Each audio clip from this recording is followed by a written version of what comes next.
had superior instruction to what I got at MJC. Those guys were good, and they cared about you, and they were interested in you. So looking back, MJC is a good place. It's good for the community. It was good for my family. My son went. See, I had 4 boys. I think they all went to MJC. Their kids went to MJC. So there are 4 generations of Visas that have gone to MJC.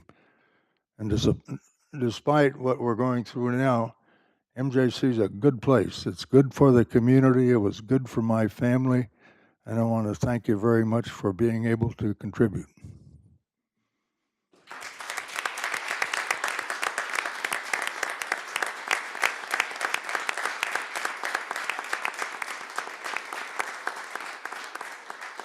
With all that information, Don, you were his teacher. Tom, he was your teacher? Maybe somebody else here, too. Hey, Ann, you have to top that now. Well, Don, I really appreciate you sharing that. I wish I'd known some of it sooner. It's a shame to wait till the last day to share that. But Could I interrupt for 1 minute? Yes. Okay. I was remiss in thanking Ann on her reelection. Thank you, Tom. Appreciate that. I can't top that, so I'll just tell you what I did. I attended, I think we had several special meetings. Some of them were with the accreditation, Bob Pacheco. Our policy and procedure meetings, I did a lot of work on that outside and presented it. I just want to mention that we're going to miss Lynn because she had a unique contribution to make because she'd been a counselor and she understood some of the things that I've been a teacher, but K-12, she understood some things that were referenced in the policies, and she could give very good examples of why it needed to be stated that way. So we will really miss you on that committee. I attended a Great Valley Board Museum, and one thing that Leslie can talk about this too, but she and I went to the Disney presentation that was on, I don't have the date here, it was on a Friday. And Leslie may talk about this, but one of the things that I really appreciated, I did not attend it last year, but was they gave a really interesting example. It takes too long to go through it.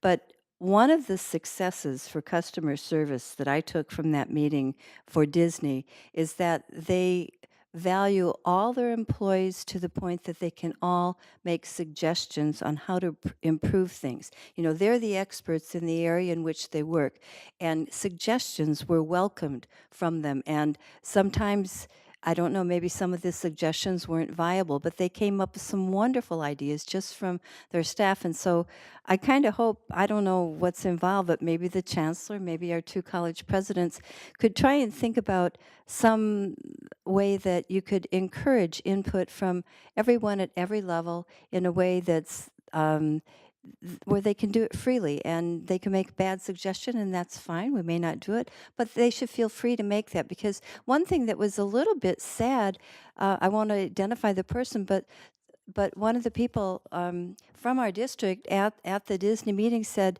that how important it was to get input from all of our employees. And this person said, and if any of you are afraid to do that, come to me and I'll make the presentation for you. And if they accept it, then I'll let them know whose idea it was. And I just think I would like to see a culture where no one's afraid to make a suggestion. Would like to have that happen here.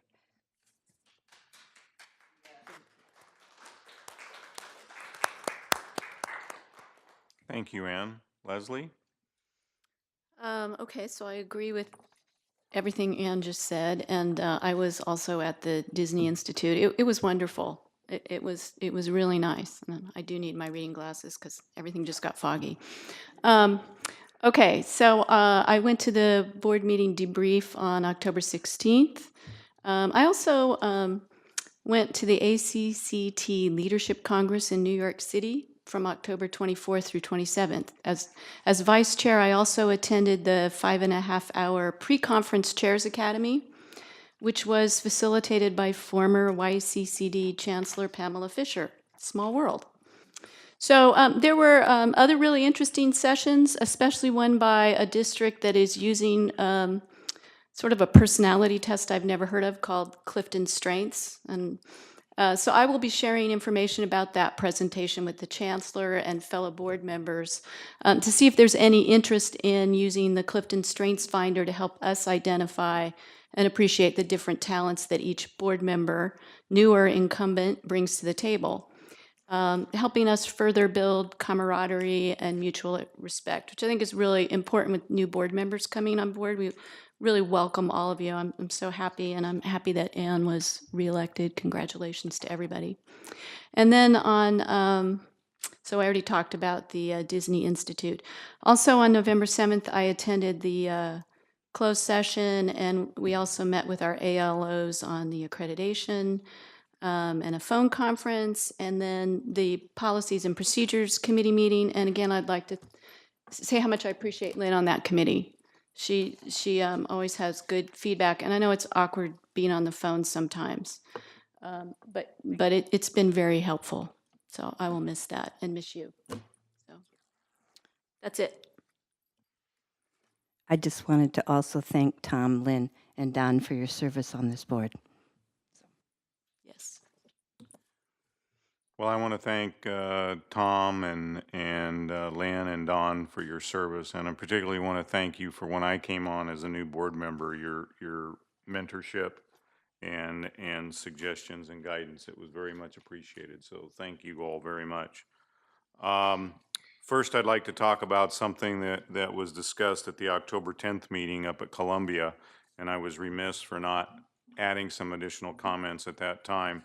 And this had to do with the new parking committee. So the board's decision to refer the MJC parking issue to a college committee was made in light of their reflection on the commission's recommendation, their delegation of authority to the CEO, and the proper execution of the board's role. So we referred the whole parking issue that relates to the East and West Campus to a college committee made up of various constituency groups, in particular a focus on bringing the students in because they're the ones that are so desperately trying to find parking. So I just wanted to make that comment. I attended the October 18th Academic Senate meeting, and I just want to say how appreciative I was of Chancellor Young for giving me the opportunity to attend the Academic Senate's invitation to me attending, and the very warm welcome I received from the Academic Senate. It was, I thoroughly enjoyed myself, and I appreciated them allowing me to be there. So thanks, my thanks to them. I attended the Ron Tingley Veterans Resource Center dedication. I want to again thank the Association of Students for all their hard work in putting that together. Brian Justin Marks for his work in putting that all together and his patience there on the day of the event. So thank you, Brian. You did a really good job working with everybody. So thank you for that. I attended the special meeting on November 7th. Different meetings with the chancellor, attended the Hispanic Education Conference. It was nice seeing Abe there and others. Accreditation meetings, and that is all except for one final thing. I have a statement I'd like to read out on behalf of the board. So the board has a statement to make regarding our negotiations with the Yosemite Faculty Association. As the chair, it is my role to read the statement. So the district has provided a settlement offer to the Yosemite Faculty Association during the impasse negotiations process in another attempt among several to amicably resolve this ongoing labor dispute.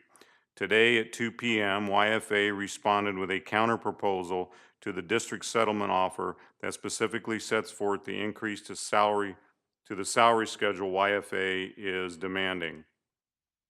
We cannot discuss the specifics of the district's offer or Yosemite Faculty Association's counterproposal. The district has been negotiating with the YFA for 3 years, and YFA had never previously put in writing the exact percentage salary increase they are demanding from the district. 3 years is a long time. The district, taxpayers, and the public have a right to know what salary increase YFA is demanding and its potential impact on the district's budget. It is unfair for the communities and students we serve to live in fear of a potential walkout by faculty and the damage that action could cause when no one knows what salary increase YFA is demanding. How can the district reach a settlement with YFA when the community has no information as to the fiscal impact such a settlement could have on the institution? At this time, the district calls upon YFA to publicly disclose at large the specific increase to the salary schedule they are demanding in the interest of transparency and fiscal responsibility. The constraints of confidentiality and the applicable collective bargaining statutes do not preclude in any way YFA's ability to share the specifics of their salary increase demand with the public and the financial costs associated with this negotiations demand. And with that, this meeting is over. Thank you.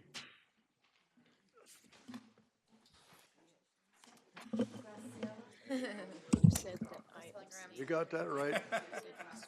Hey, Steve? So what's That next is- for you? Not sure. Oh, yeah.